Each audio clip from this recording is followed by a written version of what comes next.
कहानी हमें ले जाती है एक अंडरग्राउंड गैर कानूनी दुनिया में, जहां अमीर लोग अपनी अय्याशी और पैसे के दम पर मॉन्स्टर्स से लड़वाते हैं। इन मॉन्स्टर्स को बीस्ट्स कहा जाता है, जो लात दस्ते रिंग में है, लेकिन उन्हें कंट्रोल करने वाले फाइटर्स का दिमाग उनसे डिजिटली जुड़ा है।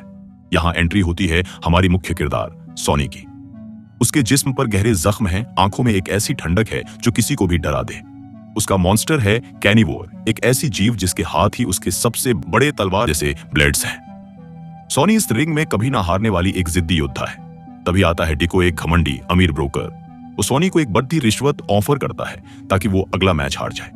डिको को लगता है कि हर इंसान की एक कीमत होती है, लेकिन वो सोनी को नहीं जानता। सोनी उसके मुंह पर थूक देती है, क्योंकि डिको के लिए ये सिर्फ एक बिजनेस है, लेकिन सोनी के लिए ये उसकी बची कुची जिंदगी का इकलौता सहारा है।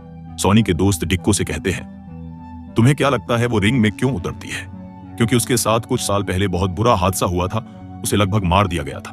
इसलिए वो अपनी जिद के लिए और वो गुस्सा निकालने आती है यहाँ। एरिना का दरवाजा खुलता है। सामने है टर्बीवोर, एक भारी भरकम पत्थर जैसी स्किन वाला मॉन्स्टर, जिसे डिको का फाइटर साइमन कंट्रोल कर रहा है। फाइट शुरू होती है। शुरुआत में टर्बीवोर अपनी ताकत के दम पर सोनी के मॉन्स्टर कैनिवोर को कुचलना शुरू करता है। भिड्डस चिल्लाती है, खून बहता है, लेकिन सोनी अपने दिमाग की चालाकी से कैनिवोर की स्पीड का इस्तेमाल करती है और टर्बीवोर की एक आंख फोड़ डिच देती है।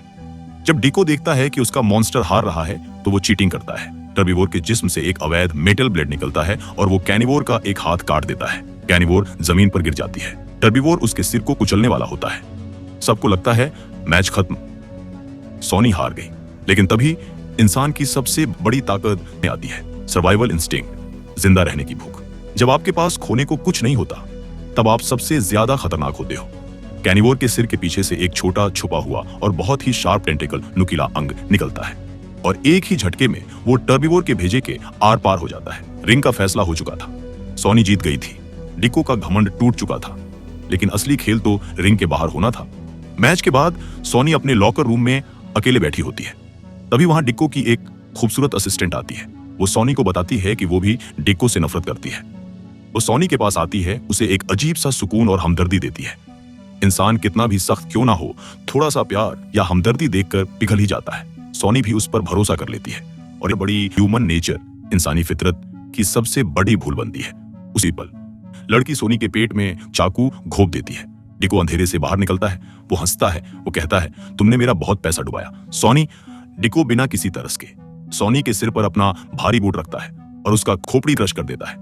सोनी की बॉडी जमीन पर बेजान पड्डी चाच जाती है। डिको को लगता है उसने जीत हासिल कर ली, लेकिन तभी पूरे रूम में एक डिजिटल स्पीकर से सोनी की हंसने की आवाज गूंजती है। डिको फ्रीज हो जाता है। स्पीकर से सोनी की आवाज आती है, तुम अमीर लोग हमेशा सोचते हो कि तुम सब कुछ खरीद सकते हो। तुम्हें लगा कि तुमने मेरी कमजोरी ढूंढ ली।